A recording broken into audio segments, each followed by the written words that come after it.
Thomas Granger was 83, a retired logistics officer from a SEAL team that never officially existed. No uniform, no ceremony, just an old jacket, a prosthetic leg, and a faint tattoo on his wrist most people would laugh at if they noticed it. On Veterans Day, he walked into a crowded diner in the small town of New Holland, hoping to make good on a promise he made 50 years ago. Instead, he was quietly asked to leave. They told him he was making the other customers uncomfortable. They told him to sit outside. He didn't object. He just nodded, picked up his tray, and limped away. No one knew that the tattoo once marked him as a member of one of the most elite forgotten SEAL units in American military history. But a young SEAL home on leave saw it. Frozen. And everything changed. What happened next silenced a crowded restaurant, revived the forgotten soul of a town, and uncovered a lost brotherhood in secret files and folded flags. A man once mocked for his silence became a symbol of what it truly means to serve without rank, without speech, and without recognition. Before we begin, tell us, where are you watching today? Leave your city or country in the comments below. Because stories like this deserve to be remembered everywhere. Sunday mornings at New Holland Central were always a packed affair. Locals squeezed into booths, and regulars filled their usual seats. The clatter of plates, clinking coffee mugs, and bursts of laughter echoed through the bright, bustling space. It was Veterans Discount Day, half off for anyone with a military ID. Most patrons wore ball caps with unit patches or jackets lined with medals. But in the far corner, unnoticed and uncelebrated, sat a man who had brought none of those things. Thomas Granger, 83 years old, hunched slightly over his tray of eggs and toast. His coat was faded too big for his thin frame, and his hands trembled slightly as he brought a chipped glass of water to his lips. A prosthetic glint could be seen beneath the cuff of his trousers as his right leg sat stiffly against the metal table leg. He had no ID to flash, no patches to show. Just a quiet presence and a small paper voucher he had folded in half. The table beside him shifted. 4 young men, maybe late 20s or early 30s, leaned toward each other with grins. One of them held up a phone, snapped a picture without shame, and tapped rapidly on the screen.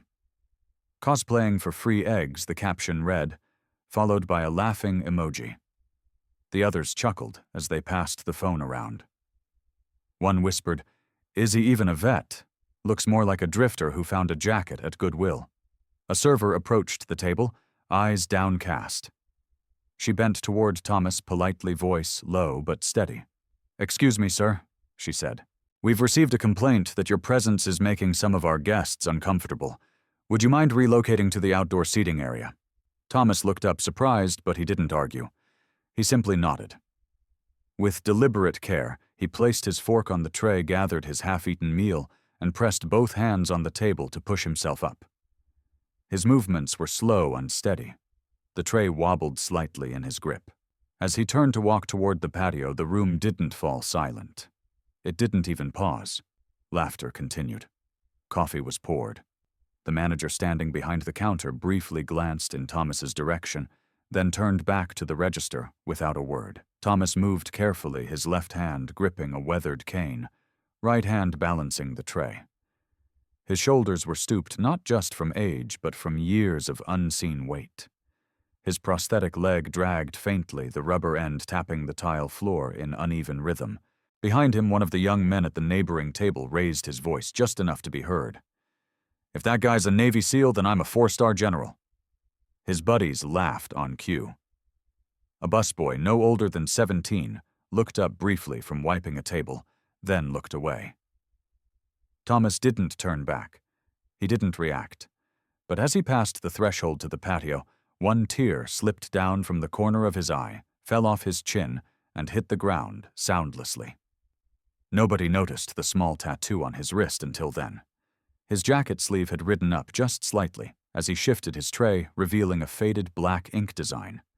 A dagger piercing through an anchor partially blurred by time. Nothing flashy. Nothing official.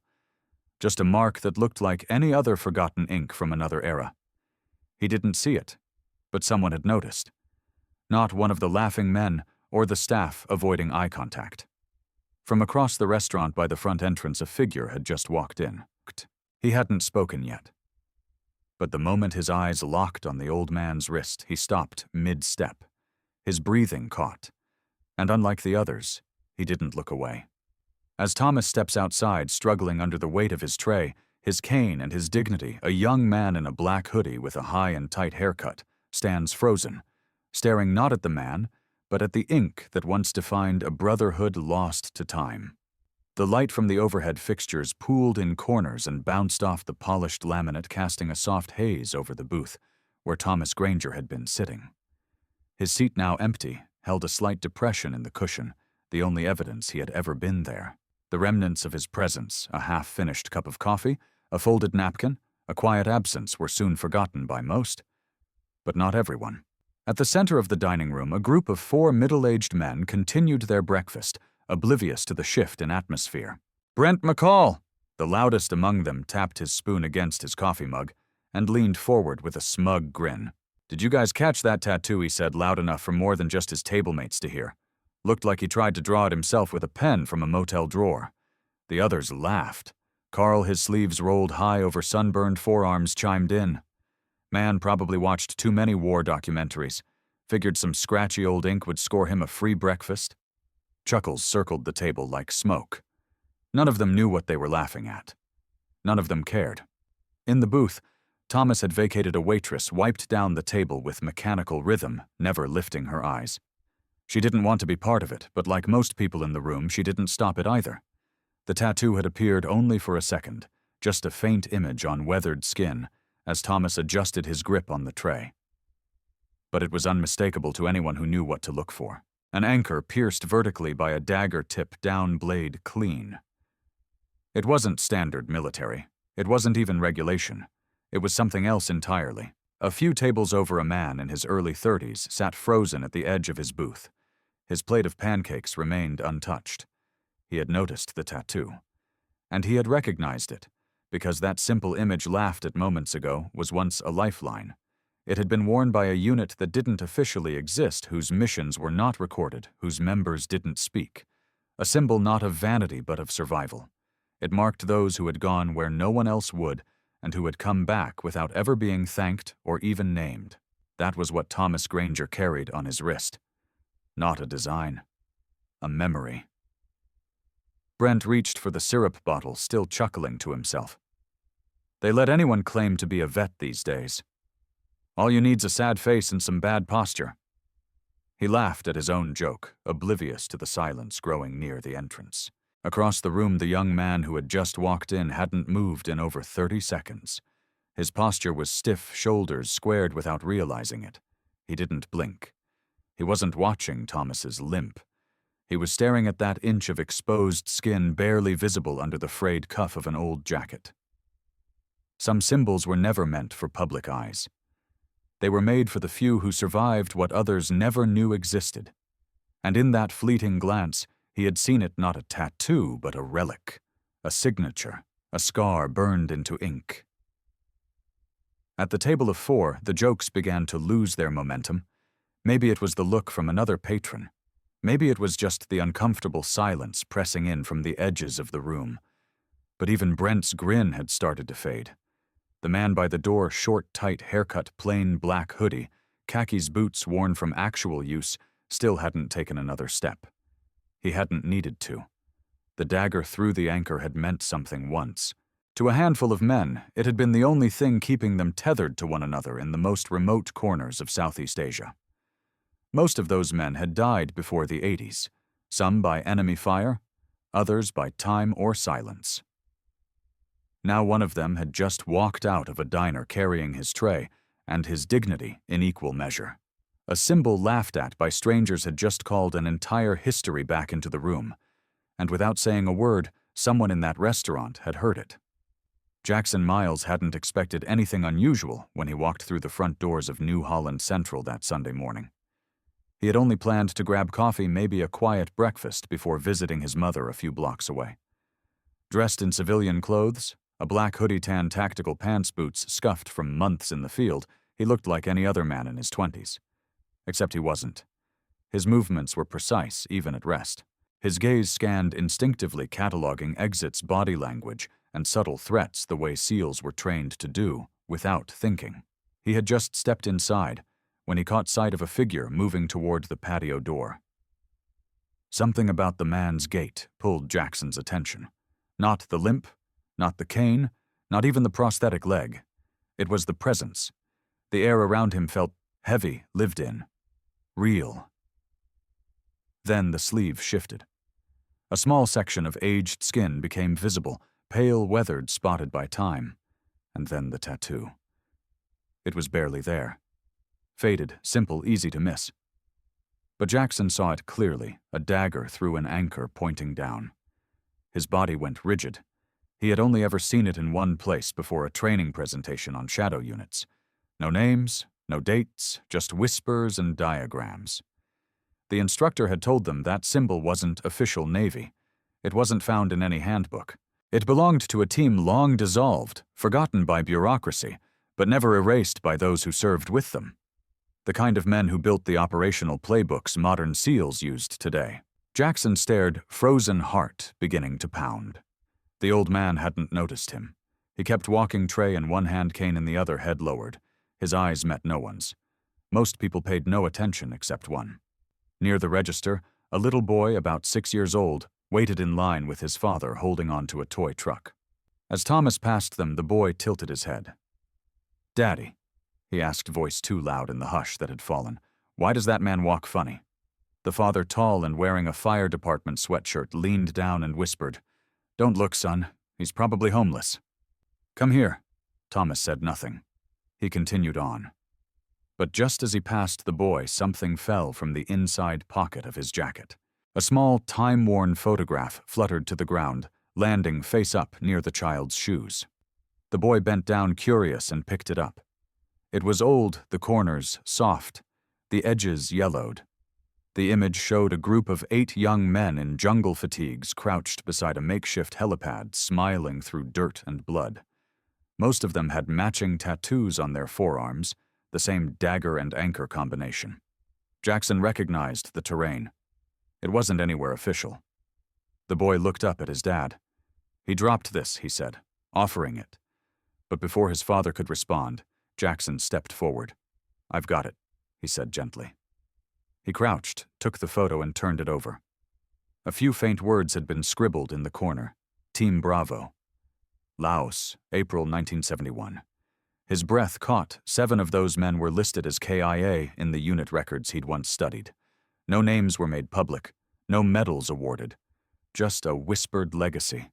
But here was the 8th man, alive, walking through a diner, ignored. Jackson stood holding the photo like it was an artifact from a lost world. He turned his head slowly, eyes scanning for the old man. Thomas was now outside, seated alone on the patio, eating in silence. The tray shook slightly on the metal table as wind tugged at the napkins. The coffee hadn't been touched. Jackson's pulse quickened. He looked down at the photo again, then at the tattoo still etched faintly in his memory. The symbols matched. So did the shape of the face, older but unmistakable. And suddenly the training camp legends weren't stories anymore. Could it really be him? Jackson took one step forward, the photo still tight in his hand, then stopped. He needed to be sure before he did something reckless. But inside him, a realization had begun to rise, quiet, certain, undeniable. Jackson stayed where he was, just beyond the threshold of the restaurant, the door slowly easing shut behind him. Heat pressed against his skin, dry and direct, in sharp contrast to the cool air he had just left behind. The sudden brightness forced a slight squint, but his eyes never left the man seated alone at the farthest table on the patio. He stood motionless, one foot slightly ahead of the other, as if crossing some invisible boundary. The photograph still sat firmly in his right hand, corners curled, edges worn smooth by time. It wasn't just a picture anymore. It was a map pointing directly at the living echo of a chapter most believed had closed half a century ago. Thomas Granger hadn't touched his food. The tray rested exactly where he'd placed it. Eggs cooling toast untouched, the butter beginning to congeal on the plate. The coffee had barely been sipped. His posture was still upright, composed, almost defiant. The lines on his face were marked by more than age. They spoke of decisions made in silence, losses absorbed without witness, and a lifetime of carrying names no one else remembered. He didn't look toward Jackson. He didn't need to. He had likely felt the presence behind him before the door even opened.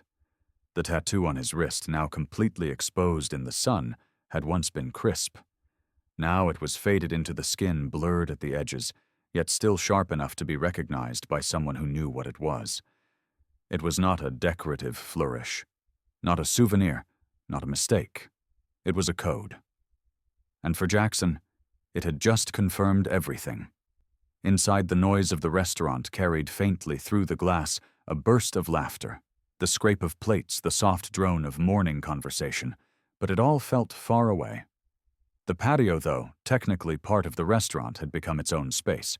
Deliberately so. Thomas hadn't been asked to relocate for convenience. He had been placed outside like furniture no longer in season. Through the window, Sarah watched from behind the counter, a wet cloth forgotten in her hand. She wasn't sure what was happening out there, but something in the body language of the man who had followed the old veteran outside told her this wasn't casual. It was deliberate, focused, weighted. Jackson's grip on the photo tightened. Every detail matched the terrain in the background, the old helipad, the faded notations on the back, Bravo Echo. Laos, April 1971. It wasn't just some decommissioned squad lost to bureaucratic oversight. This was the real thing. 7 of those men had been marked KIA. The 8th had never been named. Now he sat 20 feet away, cast out to the margin of a crowded restaurant like a ghost everyone had agreed not to see. Jackson didn't rush forward. He stayed still, heart steady but heavy. He studied the way Thomas sat quietly commanding space without asking for it. The man wasn't sulking. He wasn't shrinking. He was simply enduring. A gust of wind swept across the patio, lifting a napkin off a nearby table and flipping the edge of Thomas's tray liner. The old man caught it without looking. Reflex, precise. Years of instinct honed in places no one ever visits twice. No one else on the patio. No families, no tourists, just one man carrying history in silence and one who had come face to face with it. Jackson lowered his gaze for a moment, not out of hesitation, but respect. The moment didn't need to be filled with words yet. Carefully, Jackson reached into his pocket and removed the worn photograph. He didn't speak as he stepped forward, but as he arrived at the table, he placed the photo gently on its edge within reach, but not assuming. Thomas glanced down, recognizing it instantly. His hand moved slowly to rest on the image. He didn't need to ask how Jackson had it. He just nodded once, and then looked up, his expression unreadable, but something in his eyes had shifted. He glanced once more at the photograph in his hand, then at the mark on Thomas's wrist. The lines weren't just ink, they were weight, proof, legacy. He took one step forward, then another, boots making a dull sound against the concrete. His shadow stretched toward the table. Thomas didn't flinch. His head turned slightly, not startled aware. Jackson stopped just short of the table, standing fully now in the sunlight. He didn't speak. The moment hadn't called for speech yet. The distance between them wasn't just spatial, it was generational. One carried the legacy, the other had built it. Jackson had studied combat operations, practiced evasion protocols, memorized code structures, all born from strategies men like this had created in jungles no longer marked on maps. And now, by pure chance or something more, he stood before the very source.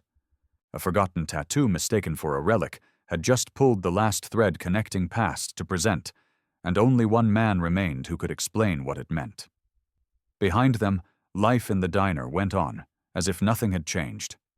But for Jackson, the weight of the moment was absolute. Jackson stepped forward not out of curiosity but out of duty. A meeting that had once only lived in oral histories was now happening in real time. A ghost had been found. A connection was being restored. Jackson moved with care, each step toward Thomas, not just closing a distance, but opening something far greater. A conversation that had waited 50 years to begin was now only inches away. Jackson stood at full attention, his back straight, heels locked, and gaze fixed on the man before him. There was no hesitation in the salute he gave, sharp, practiced, and executed with the kind of precision that could silence a crowd even in the middle of a parking lot.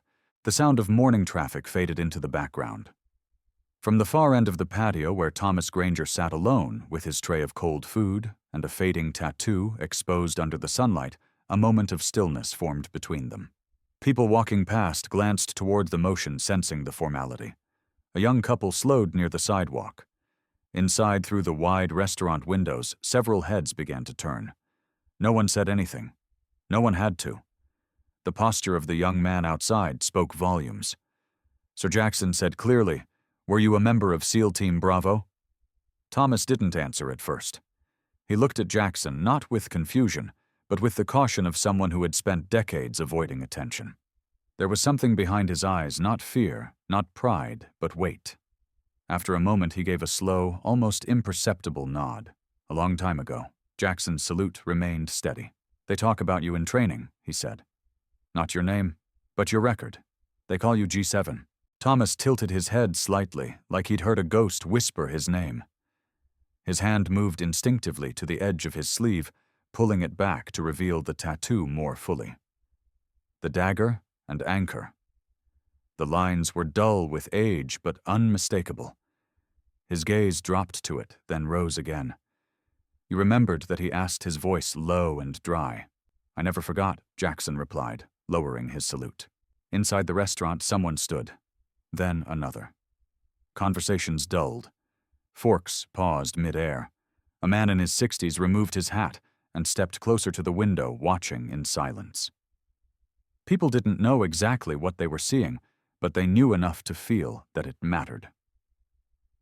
Jackson took one step closer. "They told us about a man who carried 17 wounded through enemy territory after communications failed, who guided the medevac by memory, who didn't wait for credit, didn't file a report, didn't ask for a medal. That man was you." Thomas looked back down at the tray. His hand hovered above the plate but didn't touch it. He seemed smaller now, not weaker, just quieter, as if the air had shifted and he was deciding whether to breathe it differently. "They stopped talking about us," he said. "After the war changed hands, our files disappeared. Most guys didn't make it home. Those who did were told to disappear with the rest." "They didn't erase you," Jackson said. "They turned you into a legend. The man they all forgot was the one we were trained to remember." Thomas blinked slowly. He didn't speak. But the breath he released was deep, and something in his shoulders let go of a tension he had carried for years. Inside, the laughter at the central table faded completely.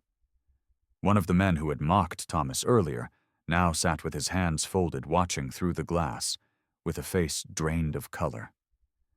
The woman seated behind him placed a hand over her heart. She didn't know why, but it felt like the right thing to do. Sarah, the waitress, stood frozen at the beverage station. The rag in her hand was soaked, dripping onto her shoe, but she didn't move. Her gaze locked onto Jackson, then to Thomas, then to the tattoo. Slowly, her hand lifted to her mouth. Jackson turned toward the restaurant. His expression hardened slightly, not with anger, but resolve. His boots shifted on the concrete, the photograph still folded in his pocket. He had seen enough. The salute had been personal. What came next was public. He walked toward the door, shoulders squared, pace even. Every pair of eyes inside the restaurant followed him now. The buzz of conversation, once light and oblivious, had vanished. No one chewed. No one lifted a cup.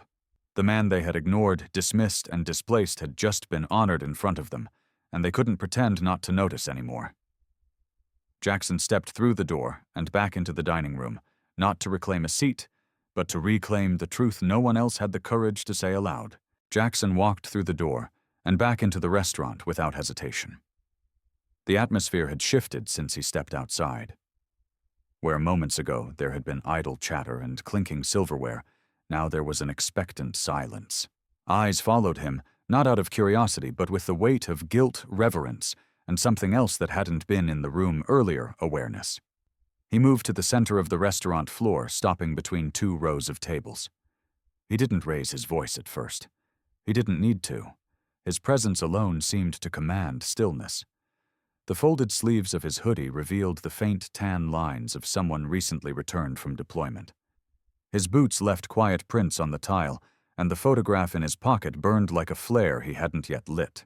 The manager stepped forward from behind the counter clipboard, in hand a confused, defensive expression on his face. "Can I help you with something, sir?" he asked, not yet realizing how much control he had already lost. Jackson looked around the room. The laughter had stopped. The table of men who had earlier mocked the old veteran sat frozen, avoiding his gaze. Sarah, the young waitress, stood to the side, still holding a tray, but no longer moving. The woman who had placed a hand over her heart near the window now stood quietly beside her chair. Jackson exhaled slowly, then spoke, this time loud enough for everyone to hear. This morning, a man who saved 17 American lives was asked to leave this restaurant. Murmurs rippled across the room, low and uncertain. A few customers looked at each other. Others looked down at their food, ashamed. He wasn't loud. He didn't cause a scene. He didn't demand recognition. He simply sat down quietly, like veterans do. And you sent him outside because someone didn't like the way he looked. No one interrupted. No one dared. Jackson continued, turning slightly to look across the room. I served in the SEALs. I've trained under protocols written by men like him, men we don't name because their missions were never recorded. But we remember them. Because without them, none of us would know how to survive. The manager started to step forward again, but Jackson raised a hand, not aggressively, but firmly enough to stop him. This restaurant, he said, does not get to decide who belongs here. That man out there, he's not just a customer. He's the reason places like this still exist. He paused, letting the silence stretch. Then he looked directly at the table of men who had laughed earlier. If anyone here feels uncomfortable in the presence of a living legend, I suggest you step outside for some air. If anyone has a problem with a war hero sharing your space, the door is right there. It wasn't a threat. It was a challenge to their decency. And it landed. There was a beat of silence. Then, from a booth near the far wall, a woman in her 70s slowly stood. She wore a cardigan and had silver hair tied in a neat bun. She didn't speak. She just began to clap, slow, deliberate, and loud. Others looked at her, unsure, at first. Then, one by one, they joined her. The sound of applause filled the restaurant, pushing aside every last trace of discomfort, mockery, or doubt. It wasn't choreographed. It wasn't performative. It was a release, a reckoning, a reminder of who they were supposed to be. The four men who had been at the center of the earlier ridicule sat rigidly. One of them reached for his coat and quietly stood, avoiding every eye in the room. He left without finishing his plate. The others followed. Sarah stepped forward, now her voice small but steady. I didn't know who he was. I should have done something. Jackson turned to her and nodded once. You're doing it now. He let the applause fade naturally. When it did, he looked back toward the manager. You owe him more than a table. The manager, now visibly shaken, adjusted his name tag, like it might somehow anchor him. There's been a mistake. I'll speak to him directly. Jackson didn't respond. He stepped aside and walked back toward the door without another word. As the manager turned toward the patio, still composing himself, he had no idea that the apology he was about to make would uncover something even deeper, something personal, something tied to a name Thomas hadn't heard in over 50 years. The patio door creaked open again, and this time it wasn't Jackson or a curious onlooker, it was the restaurant manager. His crisp white shirt was slightly wrinkled clipboard, gone replaced by nervous hands, wiping invisible dust from the edge of his pants. His walk was hesitant eyes, squinting against the sunlight as he stepped fully into the open air. For a moment he just stood there, unsure how to begin. Thomas didn't look at him. He stared straight ahead, his tray untouched, the faint tattoo on his wrist still visible in the light. He'd seen this kind of posture before, apologies delayed by discomfort rather than sincerity. The manager cleared his throat softly. Sir, Mr. Granger, is it? Thomas gave a small nod, saying nothing. I want to apologize. Deeply, the man said, taking another careful step forward. What happened earlier, it was wrong. You shouldn't have been asked to move, I didn't know who you were, and that's no excuse. It won't happen again." Still, Thomas remained silent. His fingers lightly touched the edge of his tray. The manager tried again. "Your meal is on the house. Anything else you'd like? Please let us know." If there's a way to, Thomas raised his hand just a little. It wasn't a command. It was a quiet signal to stop.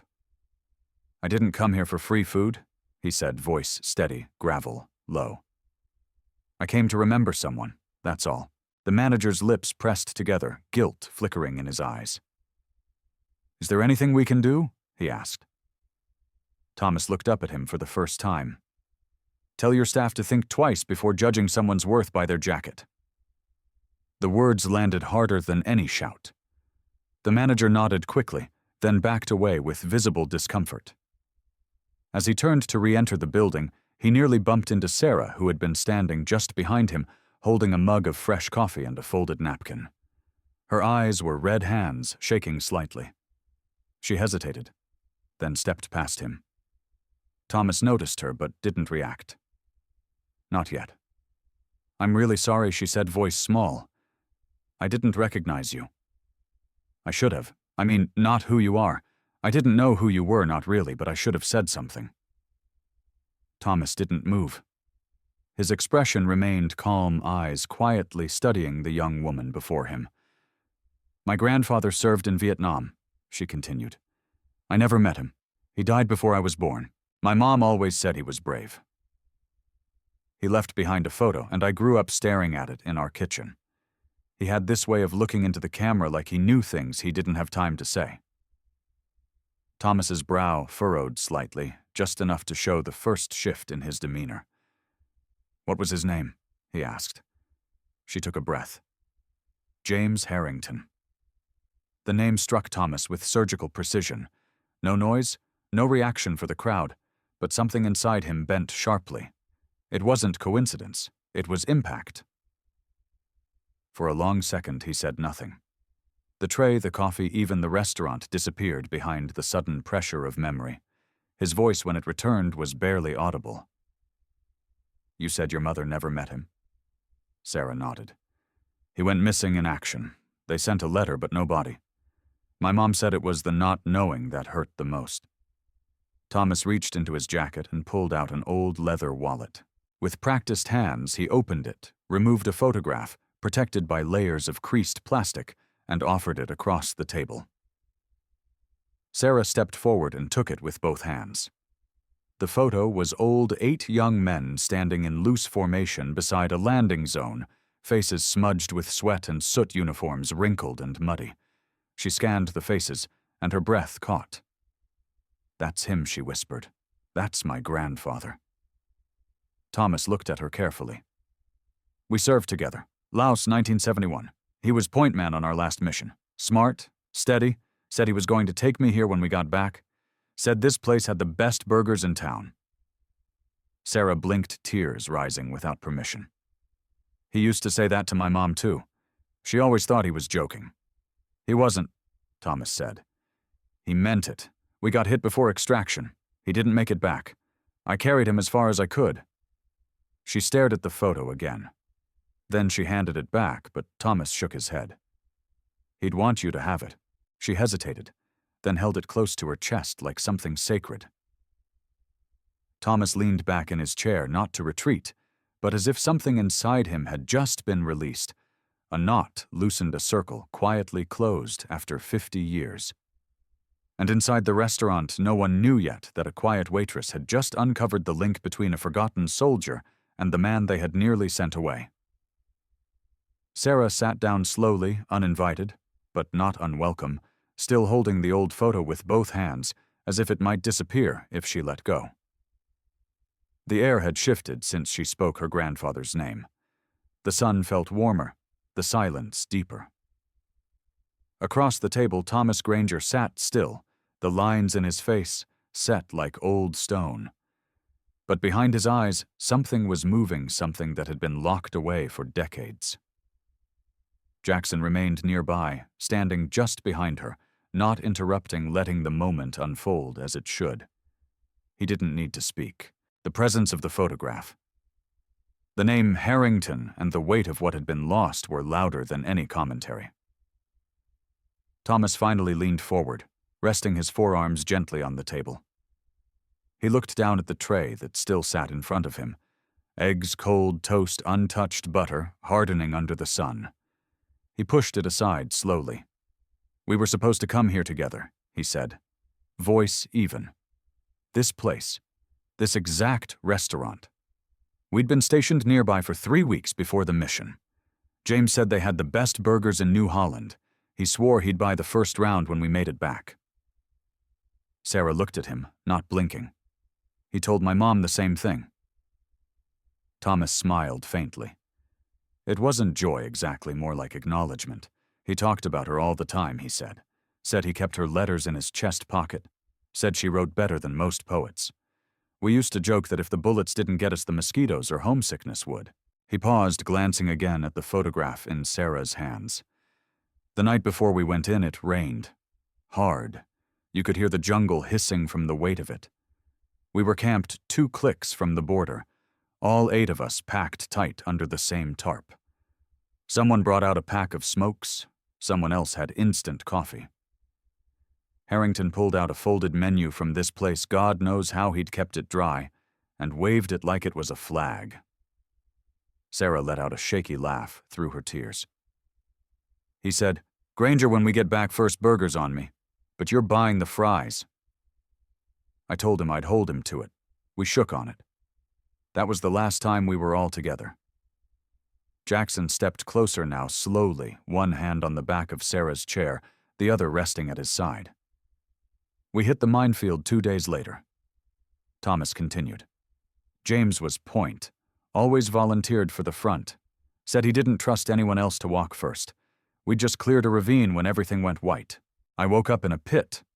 Couldn't hear. Couldn't feel my right leg. Medics were yelling. The chopper couldn't land without guidance. I gave them coordinates from memory, guided them in through hand signals. Took hours. We got everyone out. Except James." Sarah wiped her eyes with the edge of her sleeve, nodding slowly. Thomas looked down at the table, then at the empty plate. "Every year I come back here. Same day. Sit at the same table if I can. Order the same meal. I never eat much of it. Wasn't really about the food. It was about finishing what we started, about showing up even if no one else could. What looked like an old man eating alone had always been a man keeping a promise made in the rain under threat of death, with the only family he had left at the time. A meal meant for 2 had become a ritual of remembrance, a quiet fulfillment of a vow few would understand. Sarah reached across the table, placing her hand gently over his. She didn't speak. She didn't need to. He covered her hand with his, slow but steady.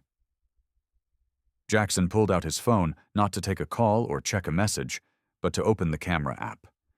He raised it briefly, not aiming for theatrics, not framing for likes, but simply to capture a moment that didn't need words.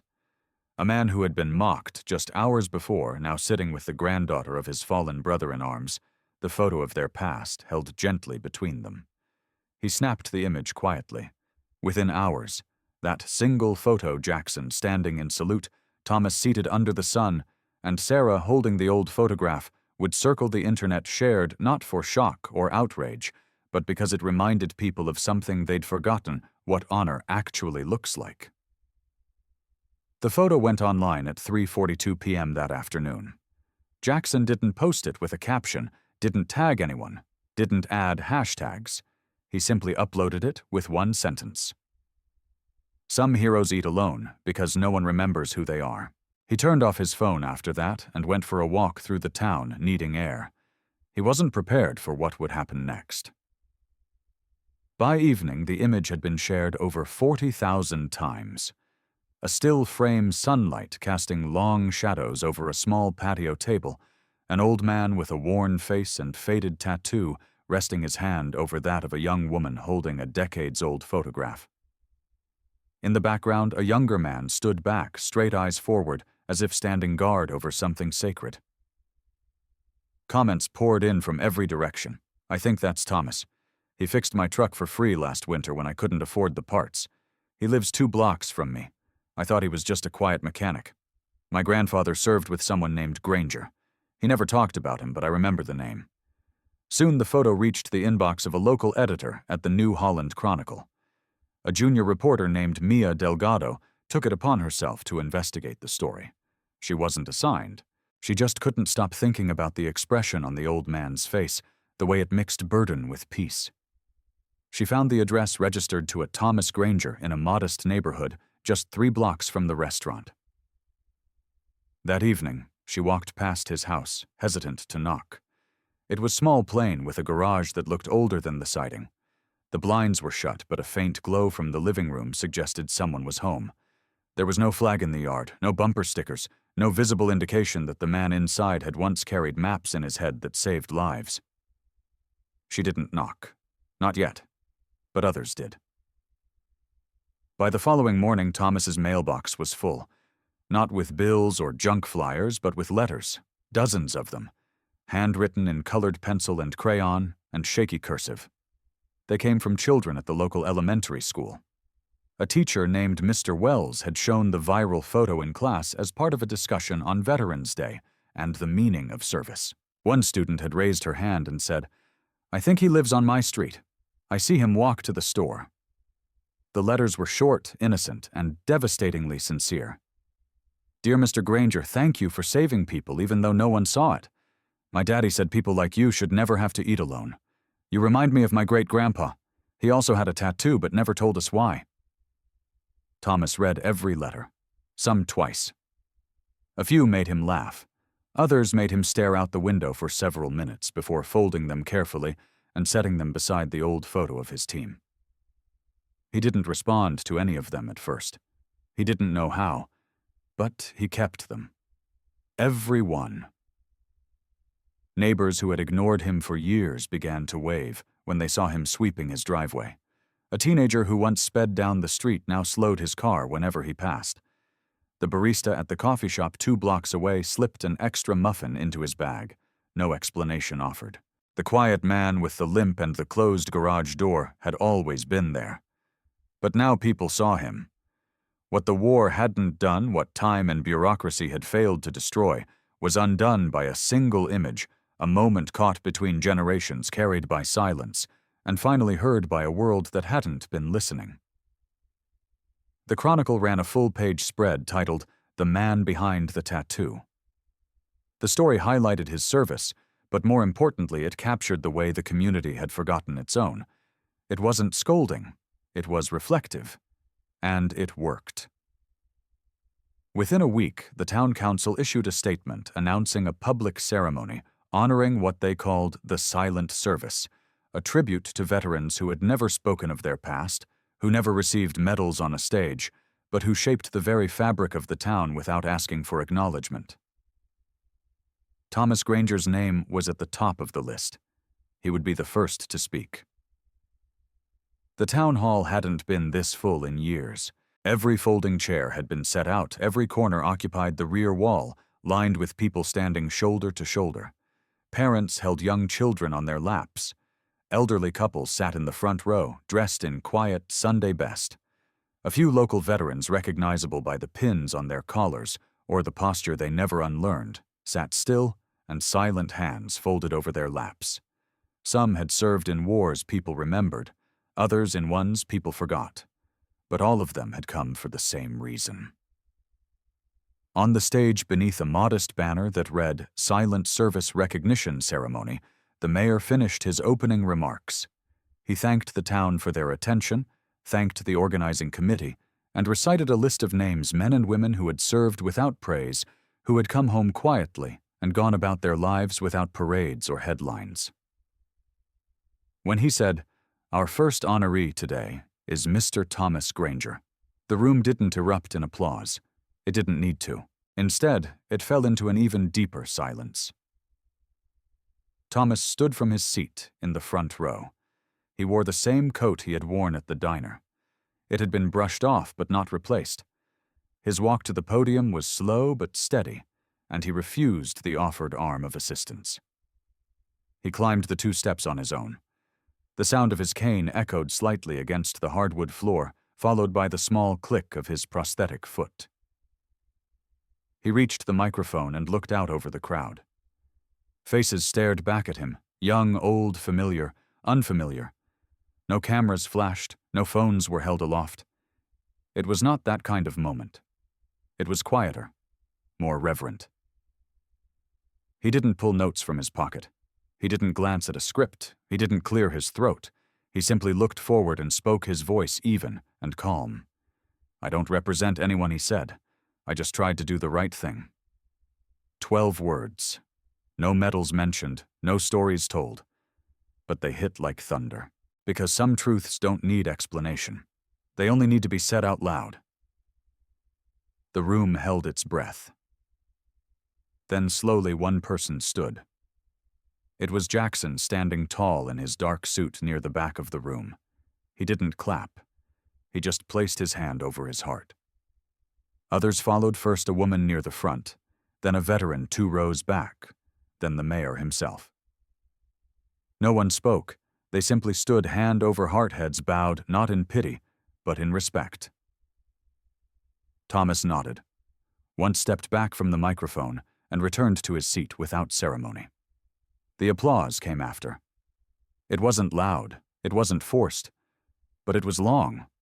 It kept going even after he had sat down, even after the mayor returned to the stage, even after the moment had technically passed. Outside, the sky had begun to dim. Golden light cut through the windows, casting soft rays across the floor of the hall. The town would go back to its usual rhythm soon. But something had shifted. Something quiet but permanent. 12 words had become a kind of compass, one that pointed not to glory, but to goodness. And a week later, the auto shop at the corner of Hillcrest and Monroe was repainted. Above the garage door in hand-carved cedar, a new sign had been mounted: "Quiet Honor Veterans Welcome." The auto shop on the corner had always looked like any other rusted gutters, a paint-chipped sign, and the smell of motor oil that never quite left the air. For decades it had been part of the landscape, unremarkable, except to those who knew it was where you went when no one else could figure out what was wrong with your truck. But ever since the town hall ceremony, the flow of people into that garage had changed. Now the worn benches outside were rarely empty. Veterans sat shoulder to shoulder, sometimes in silence, sometimes swapping stories in voices just above a whisper. A few brought their children. Some came with nothing more than a folded flag in their hands. They didn't ask for discounts. They didn't ask for repairs. They came to be around someone who understood what it meant to serve quietly and to be forgotten loudly. Inside, Thomas worked the way he always had, steady, methodical sleeves, rolled up hands, stained with grease. He didn't talk much unless asked. But he listened. He had always been better at listening than speaking. It was perhaps the reason so many had started showing up without appointments. One afternoon, a group of high school seniors arrived at the shop unannounced. They weren't there for auto work. Their civics teacher had given them an assignment to research someone in the community who had impacted public service. At first, they weren't sure what to say to Thomas. He just nodded at them from behind a carburetor and told them to grab a seat if you're staying. They returned every week for a month. They learned more from his quiet pauses than they had from a semester of textbooks. Around the same time, a local metalworker himself, a Vietnam veteran, contacted the town council. He wanted permission to create a plaque for the lawn in front of the municipal building. Not something grand. Just a tribute to the man who had reminded them all that service didn't require recognition. The design was simple. A dagger pointing down, piercing through an anchor. No names, no ranks, just the symbol Thomas had carried on his wrist for over 50 years. The same symbol that had once made people uncomfortable in a diner. Now cast in bronze, it stood under the flagpole with a short inscription, "Honor the Quiet Ones." It became a kind of rallying point. New Holland Central, the same restaurant that had once asked Thomas to leave, commissioned a mural for their side wall. Local artists painted a 3-panel piece, the image of a lone soldier walking a jungle path, a faded tattoo on a wrist, and a man seated with a young woman sharing a meal beneath golden light. It wasn't labeled, but no one needed a label to know who it was for. The restaurant started offering free meals to veterans every day, not just on holidays. They named the back patio Bravo Echo Corner. The table Thomas had once been exiled to was now marked with a small plaque that read simply, "Reserved." Always. What had once been laughed at now lived in bronze, in paint, in the collective memory of a town that had nearly forgotten what honor looked like until it walked into their diner on a quiet Sunday morning. The tattoo that Thomas had hidden for most of his life was now carved into the hearts of people who'd never seen a battlefield. Parents brought their kids by the auto shop to shake his hand. Teachers invited him to speak, though he never said much. Jackson sometimes joked that Thomas's 5-minute talks taught more than an hour-long lecture ever could. Through it all, Thomas never changed his routine. He still arrived at the shop early, still fixed carburetors like a surgeon, still drank his coffee black with a slice of toast. But there was something different in the way people looked at him now. Not pity, not awe, just respect. And Jackson, now back on base, halfway across the country, kept writing. 1 letter a month, always handwritten, always sealed, sometimes with updates from the field, sometimes just to say thank you. From opposite sides of the country, the ghost and the disciple stayed connected not through headlines or medals, but through the quiet understanding that some bonds once forged in fire never break. 2 years had passed quietly since that Sunday morning at the diner, the day a single salute had stopped time. Now it was spring again, soft and golden, with the kind of breeze that made old memories easier to carry. On a quiet morning in late March, Thomas Granger, now 85, sat on the small wooden bench outside his house, sipping black coffee from a mug that read, "Quiet Honor." He hadn't told anyone it was his birthday. He never did. But someone had remembered. At exactly 9:30, the rumble of tires crunched against the gravel in front of his house. Thomas looked up, shielding his eyes from the sun. A dark SUV pulled to a stop. Then another. Doors opened in sequence. First came Jackson, taller than Thomas remembered, his hair slightly shorter, now the expression on his face the same calm intensity he'd had the day they met. But he wasn't alone. 7 young men and women stepped out behind him. SEAL candidates, lean and sharp-eyed, all in civilian clothes, but carrying themselves with unmistakable discipline. Behind them, a third car door opened, and Sarah Harrington stepped out, her husband holding their baby, her mother, beside them, with her hand already raised in a wave. Thomas stood slowly. His knee clicked. His prosthetic leg groaned slightly, but he made it to the front gate without help. Jackson was already approaching, hand extended. "Happy birthday, sir," he said, voice quieter than usual. "We thought it was time for a field trip." Thomas took his hand and nodded. Field trips usually involve something breaking. "Then it's perfect," Jackson said, grinning. He turned and motioned to the trainees behind him. "This is Bravo Class 37, new generation. They've read your protocols, trained on your extraction routes. Half of them didn't believe you existed." The youngest of the group, barely 20, stepped forward and saluted with a mix of pride and disbelief. Thomas looked over the group slowly, his eyes lingering on each face as if memorizing them. He gave no speech, just a nod of approval. Sarah stepped forward next, cradling the baby on her hip. She looked at Thomas and smiled, tears already forming. He would have been proud, you know. "My grandfather. James. If he knew I got to meet you." Thomas's voice was rough but clear. "He's the reason I come back to that diner every year. He kept me alive longer than anyone else." The yard fell quiet, not out of awkwardness, but reverence.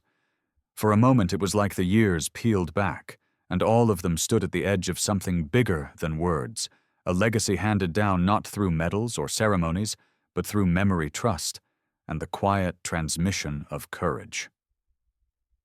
One of the trainees reached into his jacket and pulled out a folded paper. It was a hand-drawn map copied from an original used in a SEAL operations textbook. Jackson smiled as he explained, "We use this in the final terrain nav exam. Most don't know it came from a logistics officer in 71, until I tell them." Thomas gave a dry chuckle. "Still gets them lost, I hope," Every time Jackson said, they spent the morning there. The group brought folding chairs, a cooler with burgers they grilled in the yard, and a makeshift chalkboard where one of the candidates asked Thomas to walk them through the real version of the Bravo Echo extraction. For the first time in years, he opened up short answers, clear diagrams, a quiet authority that turned the back lawn into a classroom. Sarah sat beside him most of the day, listening. At one point, her mother brought out the same photo Thomas had given them at the diner. She'd had it restored and framed. They presented it back to him, glass catching the sunlight, the faces of his old team preserved in sharp detail. Thomas didn't say much, but he looked at each one of them, Jackson, Sarah, the trainees, and nodded again, as if passing something forward they wouldn't fully understand until much later. A man once mocked for being forgotten now stood surrounded by those shaped by his unseen hand, proof that the quietest influence often builds the strongest foundations. As the sun began to lower, Jackson glanced at his watch and stood. "We've got a flight back tonight," he said. "But I'll write as always." Thomas raised his cup in farewell. "Don't wait too long. I'm not as fast as I used to be." Jackson paused. "You're faster than all of us, sir." "Still." Sarah stepped forward last. She took his hand, gently squeezing it once. "Happy birthday." Thomas looked at the child in her arms, then back at her. "He's got your grandfather's eyes." She smiled, wiping her cheek. "And your name in his middle name." 2 years later, Thomas Granger would pass quietly in his sleep, but what he left behind was louder than any eulogy ever written. The sky above the National Military Cemetery was a pale, solemn gray. Not the kind of gray that threatened rain, but the kind that hushed everything beneath it. Wind moved gently through rows of marble headstones, rustling flags placed by children, coins left by brothers-in-arms, flowers that would be replaced tomorrow, but mattered deeply today. At the far end of the grounds, a quiet procession made its way up the slope.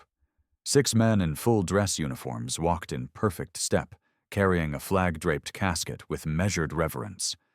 At the front was Jackson, no longer just the soldier who had once recognized a forgotten tattoo, but now a leader shaped by it. Beside him were 5 other SEALs who had volunteered not by duty, but by honor. Each of them had read Thomas Granger's protocols in training. Each of them had whispered his name when no one else did. Today, they carried him. Sarah Harrington stood a few steps behind her husband, holding their child now old enough to ask questions. Her mother stood beside her, lips pressed, tight fingers clutching the framed photo of 8 young men in jungle fatigues, a photo that had traveled farther than any of them had imagined. As the casket was lowered, there was no grand speech, no 20-minute tribute. The officiant read a short passage, then stepped back. Jackson approached the podium with the folded flag in his hands.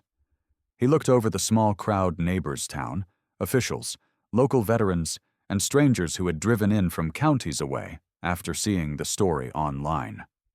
"I met Mr. Granger because of a tattoo," Jackson began, "but I followed him because of what he carried behind it." His voice was steady, but his jaw tightened as he glanced at the casket. He never called himself a hero, never asked for recognition. But if you look around this place today, you'll see what quiet honor creates. He stepped down. No applause followed. Just silence, the kind that weighs more than words. Behind the scenes, a veterans organization had reached out weeks earlier. When they heard Thomas's story, they insisted on replacing his decades-old prosthetic leg with a newly engineered model lightweight titanium engraved on the inner frame with a single phrase, "For the man who carried us all." They placed it beside him in the casket, not as a gesture of charity but of completion. It was the kind of detail he never would have asked for, and the kind everyone who knew him understood was exactly right. As the final salute was fired and the bugle's note began to fade across the hills, Sarah stepped forward with her son. Together they laid a small pin atop the casket, a replica of the dagger through the anchor. One final mark for the man who had once worn it in silence. Later, when the stone was placed, it bore no title, no rank, no war, only a name, and beneath it the words carved without flourish, without decoration. His silence spoke volumes. His service changed lives. The man who was once ignored at a diner had become the voice of an entire generation of unseen soldiers, not by shouting, but by standing firm, not by demanding, but by showing up. And though no sequel followed, no series picked up the thread, no ceremony promised annual reenactments. What lingered was something more powerful, the shift in how people looked at the man next to them in line, the old veteran walking past with a limp, the quiet stranger fixing their car for free. Because now they looked twice, they asked, they remembered. There are stories that cry to be heard, and others that whisper but never leave. Thomas Granger's story was the second kind. And somehow those are the ones that stay. Not every hero returns home to applause. Some come back quietly with wounds they never speak of, memories they never share, and promises they never break. Thomas Granger never wore his service on his sleeve. He never asked to be noticed, never told his story first. He simply lived it, one quiet act at a time, one life touched, one wrench turned in a small-town garage. And for decades no one knew what he had done, or who he truly was. But one photograph, one salute, one act of recognition changed that, not because he needed to be honored, but because we needed to remember. We needed to be reminded that dignity isn't loud, that courage isn't always on display, and that sometimes the strongest voices belong to those who've spent a lifetime in silence. What began as a painful moment of exclusion in a crowded diner became the spark that reignited a town's collective memory. Children wrote letters. Neighbors stood up. A mural appeared where shame once lingered. A forgotten tattoo became a symbol of everything we claim to value but so often overlook. And Thomas never asked for any of it. He didn't speak in headlines. He didn't march on stages. He didn't chase recognition. But when he did speak 12 words in front of a town that once turned its back, it silenced a room more effectively than any speech ever could. I don't represent anyone. I just tried to do the right thing. That was enough. That is enough. In a world that often rewards the loudest, he reminded us why the quiet ones matter most. So, as we walk away from this story, maybe the real question isn't what Thomas left behind. Maybe it's what we're willing to carry forward. Will we notice the veterans in our communities? Will we ask, listen, remember not just on holidays, but every day? Will we see the man at the corner booth, the woman at the checkout line, the neighbor who never asks for help but deserves it all the same? Where are you watching from today, and who in your life deserves to be remembered, like Thomas Granger? Drop their names or stories in the comments. Let's turn this space into a wall of honor for the quiet ones among us. And if this story moved you, like, share and subscribe to our channel. Thanks for watching.